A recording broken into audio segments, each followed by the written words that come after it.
नमस्कार दोस्तों, मेरे YouTube चैनल पे मैं आपका दिल से स्वागत करती हूँ। दोस्तों, आज मैं आपको हरितालिका तीज की कथा सुनाने जा रही हूँ। हरितालिका तीज की कथा के अनुसार माता पार्वती ने भगवान शिव के लिए कठोर तपस्या की। दरअसल बचपन से ही माता पार्वती का भगवान शिव को लेकर अटूट प्रेम था। माता पार्वती अपने कई जन्मों से भगवान शिव को अपने पति के रूप में पाना चाहती थी।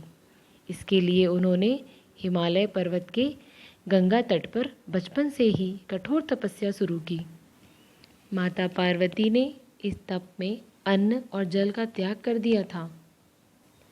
खाने में वे मात्र सूखे पत्ते चबाया करती थी।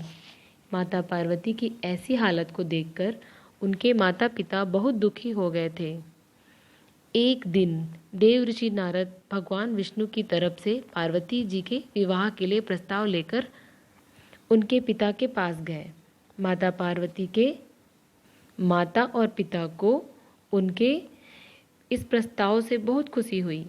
इसके बाद उन्होंने इस प्रस्ताव के बारे में माँ पार्वती को सुनाया। माता पार्वती इस समाचार को पाकर बहुत दुखी हुई, क्योंकि वो अपने मन से भगवान शिव को अपना पति मान चुकी थी।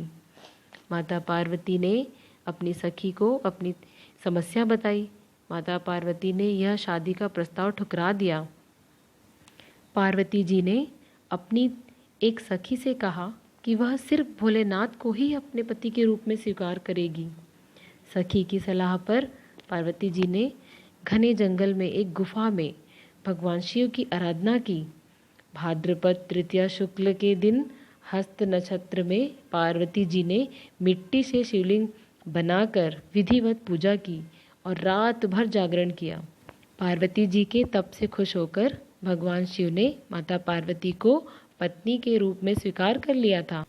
कहा जाता है कि जिस कठोर तपस्या से माता पार्वती ने भगवान शिव को पाया, उसी तरह इस व्रत को करने वाली सभी महिलाओं के सुहाग की उम्र लंबी हो और उनका वैवाहिक जीवन खुशहाल रहे। माना जाता है कि जो इस व्रत को पूरे विधि विधान से और श्रद्धापूर्वक इस व्रत को करता है, उन्हें इच्छा अनुसार वर की प्राप्ति भी होती है। तो दोस्तों, ये थी हरितालिका तीज की कथा। भगवान शिव जी आप सबको भी इस व्रत को करने के बाद आपकी भी इच्छा पूरी करें और आपका भी जीवन सुखमय हो। धन्यवाद दोस्तों।